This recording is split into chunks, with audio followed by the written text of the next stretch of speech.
Bonjour à tous et à toutes. Voilà, comme vous l'avez expliqué Madame Brigitte Nicolas, je suis restauratrice de céramique et je suis ici car j'ai eu l'occasion de restaurer cette très belle pièce lors de mes 2 dernières années d'études en 2010-2011. Il s'agit d'un bassin de barbier Imari chinois de la Compagnie des Indes. C'est une porcelaine du XVIIIe siècle. Alors cette conférence va être un petit peu pour moi l'occasion de vous présenter comment se sont déroulées les différentes étapes de mon travail de restauration et aussi peut-être de faire découvrir un petit peu le métier de restaurateur de céramique à ceux d'entre vous qui ne le connaissent pas encore. Donc je vais me placer d'un point de vue purement technique puisque je laisse le soin aux spécialistes ici présents d'aborder les questions sur l'Imari et les compagnies des Indes. Je vais d'abord vous expliquer un petit peu certaines particularités de l'objet, quelles étaient les contraintes auxquelles j'avais à faire face au départ. Voilà un petit peu pour la présentation générale. Et ensuite, je détaillerai vraiment plus en profondeur les étapes de la restauration et je terminerai par une petite réflexion sur la déontologie du métier. Comme je vous l'ai dit, il s'agit d'un objet en porcelaine, c'est-à-dire un matériau à la fois dense et non poreux, qui nécessitera un traitement de restauration particulier, différent d'une faïence ou d'une terre cuite, puisque les composants de la pâte ne sont pas les mêmes. En ce qui concerne le décor, il s'agit d'un Imari. L'Imari se caractérise généralement par 3 couleurs dominantes. On a le bleu de cobalt qui est sous couverte, comme vous l'a expliqué Monsieur Le Gars, le rouge oxyde de fer sur couverte et l'or sur couverte. Ce terme un petit peu énigmatique de couverte signifie juste que le bleu va être sous le revêtement vitrifié, tandis que le rouge et l'or vont être au-dessus et vont peut-être être un petit peu plus fragiles car ils ne seront pas protégés par le revêtement. C'est notamment ce qui s'est passé avec l'or qui, en plus d'être disposé sur couverte, a été cuit à une température relativement basse de 700 degrés Celsius et cela a induit une certaine fragilité qui a fait qu'au cours du temps, une partie des motifs, comme on peut le voir ici notamment, se sont effacés. Une fois ces premiers constats généraux établis, la première étape d'une restauration consiste à observer minutieusement l'objet pour pouvoir en répertorier les différentes altérations. Je vais vous montrer un petit peu en image quelles étaient les altérations les plus importantes. Comme vous pouvez le voir sur le schéma, l'objet était cassé. Vous pouvez voir apparaître en rouge les lignes de cassure. Il était cassé en 9 morceaux. Il avait été précédemment restauré, mais ces restaurations qui avaient été effectuées sur l'objet avaient mal vieilli et n'étaient plus en accord avec les principes de conservation-restauration qu'on a l'habitude de pratiquer aujourd'hui. On peut voir notamment que la colle débordait en quantité importante des lignes de cassure et avait jauni avec le temps, que les tessons n'avaient pas été correctement ajustés lors du collage, et donc ce qui risquait à long terme de fragiliser les joints, et qui avait occasionné la présence de nombreux ressauts. Les réintégrations lacunaires, autrement appelées comblement ou bouchage des lacunes, avaient également assez mal vieilli et avaient adopté une teinte jaunâtre. Les réintégrations picturales étaient soit trop sombres, soit trop claires par rapport aux motifs originaux. Et certains motifs avaient même été inventés par le précédent restaurateur. Voilà, pour terminer, avec ces altérations, il y avait une couche de saleté répartie sur toute la surface de l'objet, à l'avers et au revers, composée de poussière et de résidus collants.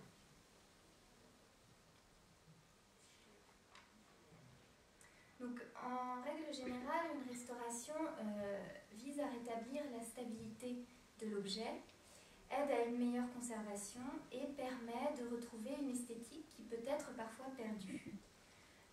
Il existe différents types de restauration qui vont permettre de valoriser tel ou tel de ces aspects. Et dans ce cas particulier, et en collaboration avec les musées de Rennes et de Lorient, il a été décidé de procéder à une restauration semi-illusionniste, c'est-à-dire une restauration qui sera invisible sur le devant de l'objet, donc sur la face destinée à être exposée au public, et visible au dos. Cette solution allait permettre de retrouver l'aspect originel de l'œuvre, tout en conservant une trace de ces altérations passées qui font malgré tout partie intégrante de son histoire. Donc je suis partie de tout cet ensemble de problématiques et de contraintes que je vous ai énoncées pour tenter de trouver un traitement adéquat. Comme les matériaux de restauration qui ont été utilisés précédemment étaient inadaptés, il a fallu procéder à la dérestauration de l'objet, c'est-à-dire à la désolidarisation des tessons, pour pouvoir les réassembler ensuite par collage et pour que l'objet retrouve son unité formelle, j'ai dû procéder au comblement des lacunes et des cassures existantes. Et j'ai terminé par l'étape de la retouche, donc de la restitution des décors par la peinture. Voici un bref résumé des grandes étapes qui ont été effectuées sur l'objet. Et maintenant, pour que ce soit un petit peu plus concret, je vais vous détailler tout ça en images. Donc, la première étape a été le nettoyage de l'objet. Donc, comme la surface était recouverte de nombreux résidus de colle, j'ai voulu ramollir ces résidus et pour cela j'ai cherché un matériau qui soit capable de retenir l'eau suffisamment longtemps en son sein pour que l'eau puisse avoir le temps d'agir. J'ai donc utilisé de la pulpe de papier, que vous pouvez voir là en blanc, que j'ai imbibé d'eau déminéralisée, et que j'ai tout simplement posé à la surface des résidus de colle. Et donc, comme je l'espérais, après un certain temps, ces sortes de compresses d'eau déminéralisée ont pu ramollir la colle, et j'ai pu la retirer en douceur avec un scalpel et une spatule, sans risquer de détériorer les décors. Donc, cette étape m'a permis en fait de libérer les lignes de cassure qui étaient donc recouvertes de colle et donc de faciliter l'étape suivante qui allait être la dérestauration, donc la désolidarisation des tessons. Donc cette étape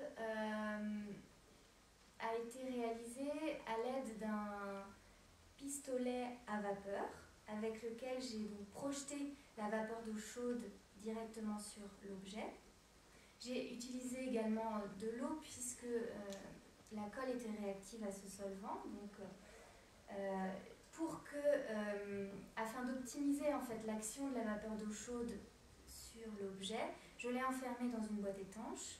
De cette façon, la colle a pu s'humidifier lentement et les tessons ont pu être décollés progressivement. Une fois l'objet décollé et avant que la colle ne redurcisse, j'ai nettoyé les tranches avec un scalpel pour retirer toutes les traces de colle.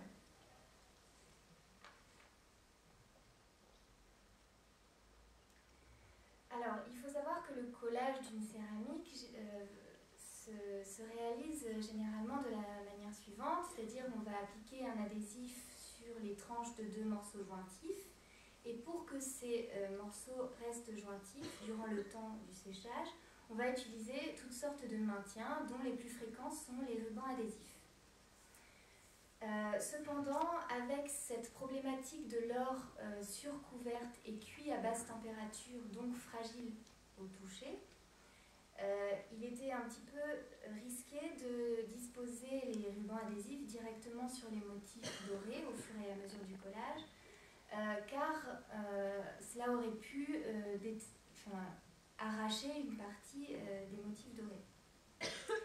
Pour cette raison, j'ai choisi d'effectuer un collage par infiltration, de façon à pouvoir, dans un premier temps, prendre le temps d'assembler mes tessons et de poser mes rubans adhésifs en évitant les motifs dorés, et dans un second temps, infiltrer ma colle entre les interstices laissés par les adhésifs directement sur les lignes de cassure.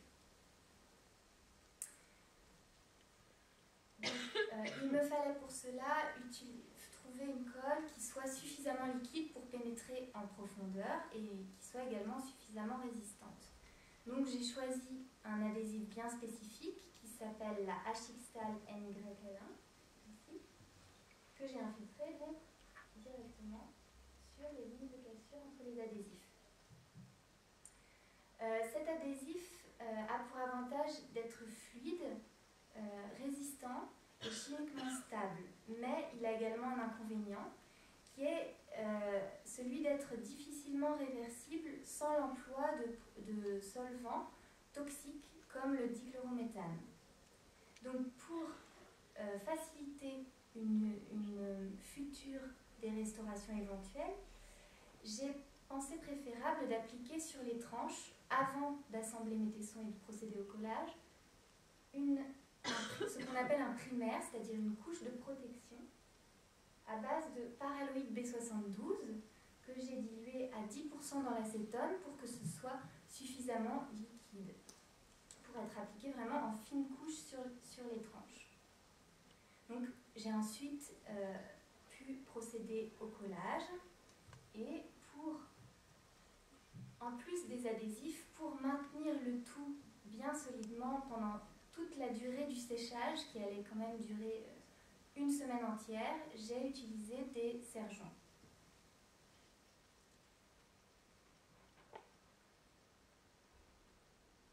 Voilà pour l'étape du collage. Ensuite, pour que l'objet retrouve une unité structurelle et visuelle, j'ai procédé au comblement des lacunes, des cassures et des éclats existants. Donc pour ce comblement, j'ai utilisé un mastic blanc suffisamment fin qui, une fois poncé, m'a donné une surface lisse proche de celle de la porcelaine. Et pour me rapprocher de la teinte du revêtement, légèrement bleuté, j'ai teinté ce mastic avec des colorants.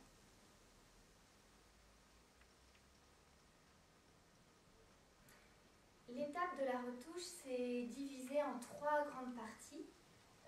Donc la première a été la pose de la couleur de fond, donc avec un aérographe.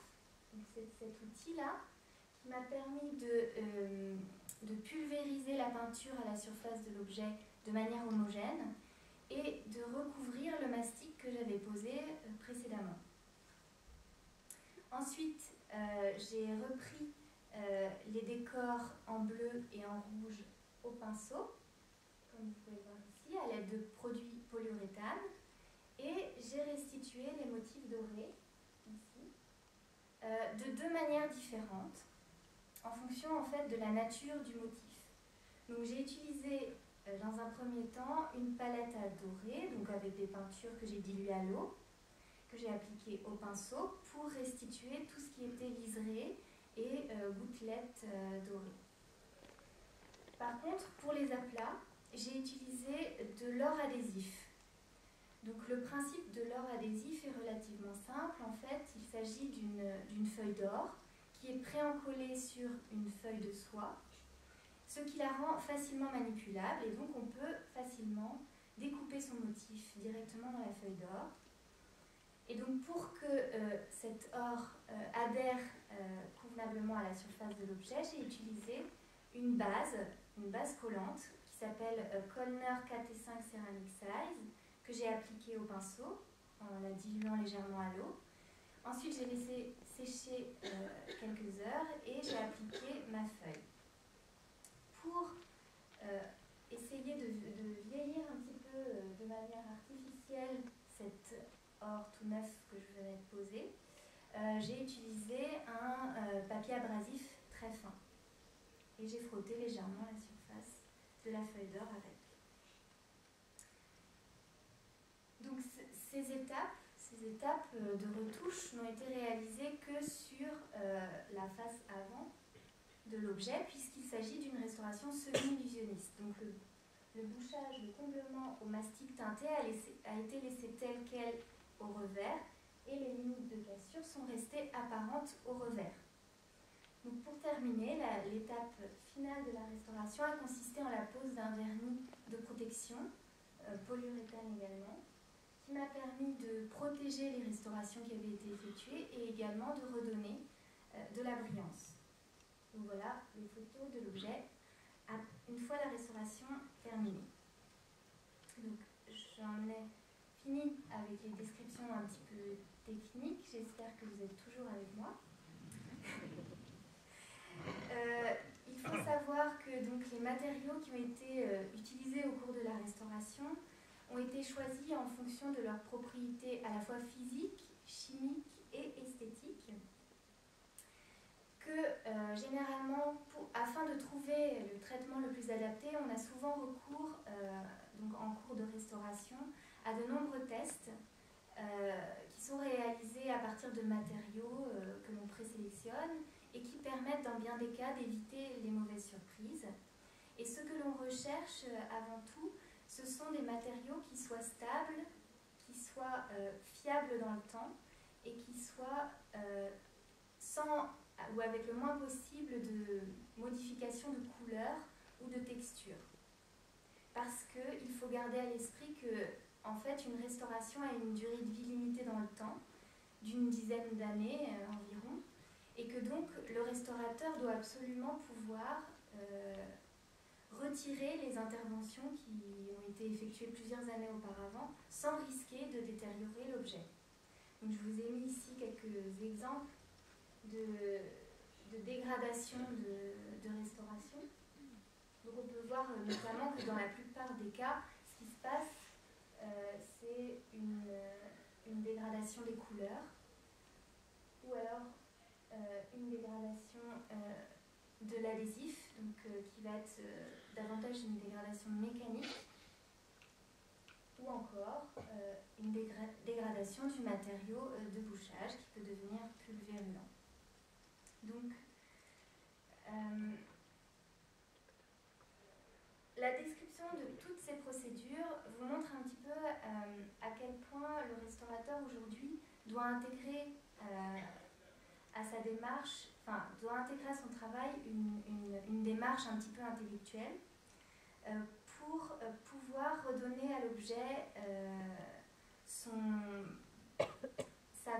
sa valeur en fait culturelle, historique et esthétique. Donc il existe un certain nombre de préconisations qui ont été éditées au cours des siècles. Il y a eu notamment la Charte de Venise en 1964 et plus récemment l'ICROM ou l'ICOMOS qui insistent sur ces principes de réversibilité et de respect de l'œuvre dans son intégrité physique et historique. Donc il y en aura certainement d'autres de ces préconisations car les modes évoluent et la vision de la conservation-restauration des objets d'art change. Hein, comme vous pouvez le voir là sur ces photos, on est bien loin aujourd'hui de la restauration aux agrafes qui était pratiquée couramment au XIXe siècle. Il est donc indispensable pour le restaurateur de documenter son travail et de l'enrichir par des recherches approfondies, mais aussi par une interrogation éthique continue. Donc j'en ai maintenant terminé. Pour conclure, j'aimerais remercier Madame Brigitte Nicolas et Monsieur François Coulon pour m'avoir confié la restauration de cet objet. J'aimerais également remercier Monsieur Le Gars, ici présent, qui m'a beaucoup aidé et qui m'a apporté ses lumières pour la rédaction de la partie historique de mon mémoire. Ce travail s'est révélé assez conséquent du fait de l'état de l'objet lors de sa prise en charge, mais aussi du fait de la complexité des décors. Mais je suis très heureuse aujourd'hui de le voir réintégrer les collections du musée dans le cadre de cette belle exposition qui a eu lieu sur l'IMARI. Je vous remercie de votre attention.